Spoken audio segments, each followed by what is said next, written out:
Com, and we're standing on the Capitol grounds here in Washington, D.C., the capital of the United States of America. And I'm going to walk you over as a protest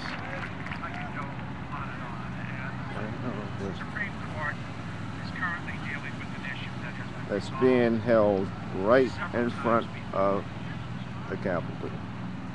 The founding fathers understood there needed to be state militias. And so in order to have well-regulated, and those are key words, state militias,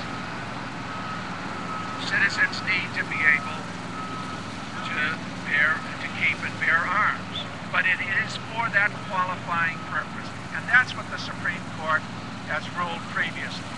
Now, right-wing activists protected by a White House that will do anything to appease the gun lobby is using right-wing activist judges to change the meaning of the Constitution. But whatever happens in this court decision with regard to the District of Columbia, the reality is that guns still need to be regulated. We regulate mattresses and pillowcases more than we do guns. And if somebody needs a license to drive an automobile, certainly they ought to have a license and pass a test to be able to own and carry a gun. Now, I don't want to continue because you want to hear from some of the most compelling witnesses to the results of our lack of courage, our unwillingness just to see the common sense evidence that we have failed the American people in not passing responsible, sensible gun control legislation. This is about their lives. This is about doing the right thing. Now, I'm preaching to the choir because you're making a statement that you understand all this by virtue of the fact that you're here. But we need to keep doing this. You need to expand your ranks. You need to be just as passionate as the speaker I'm about to introduce now, because you're doing the right thing, and I thank you for that. Now let me introduce Lily Hampton. You will see what we mean in terms of genuineness and compassion, the kind of people who will make that difference.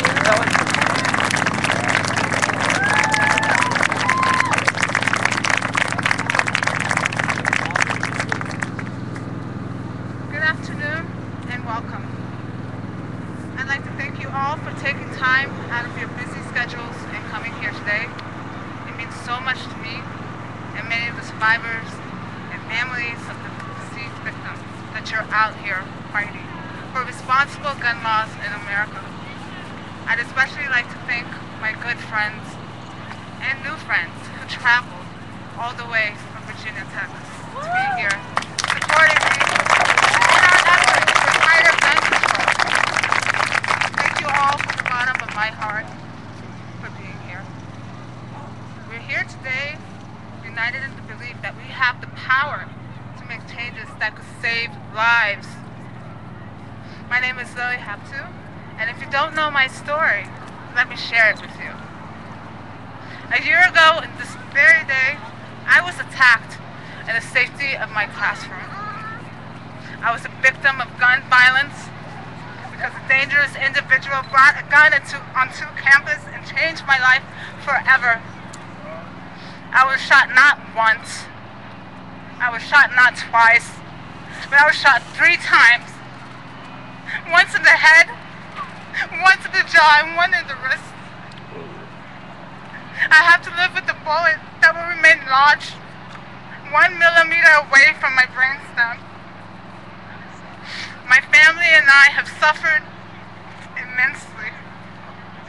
My family watched helplessly while my body twisted in agony. I was screaming and crying out the sheer pain that I've never known could physically exist. Even with all the morphine, all the painkillers, I could feel the pain. And I thought, is this why God saved me? So that I could wish that I had died on that floor peacefully, so I wouldn't have to feel such pain. And yet, I am one of the lucky ones. Imagine what the families of the 32 victims are going through.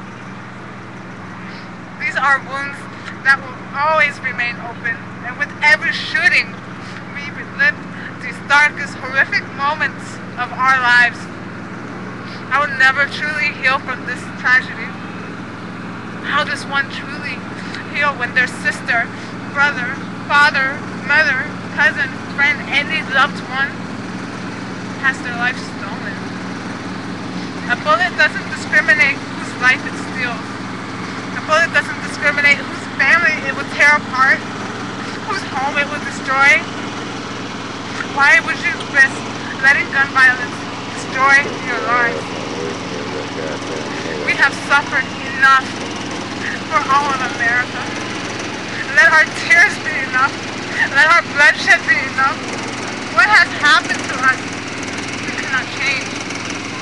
But we have the opportunity to change our gun laws today to help prevent another Columbine, another Virginia from happening. When we sit around and we do nothing, we allow our society to remain vulnerable and ourselves victims.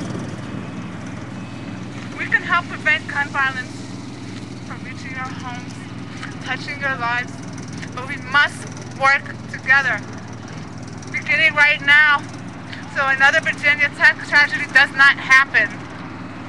What are we waiting for? Do we want to wait until another school shooting occurs and 50 people are taken away all at once? Do we want to take away 100 people all at once? This is not a contest. This is what we're dealing here with. We're dealing with loss of life. And we must ask ourselves, what is human life worth to me? And if you think even one life is precious and worth saving from gun violence, then we know what we must do. We must force our congressmen to act immediately. We need sensible gun laws now. We need to pass laws that will help prevent dangerous individuals from having access to guns. Starting today, we will no longer remain silent. We will make our voices be heard. We will no longer sit idly and do nothing. We need to tell our congressmen to pass federal laws to help keep us safe. I'm here today on behalf of all gun victims. We all need to be living memorial and commit ourselves to fight for responsible gun laws. Let us start it today.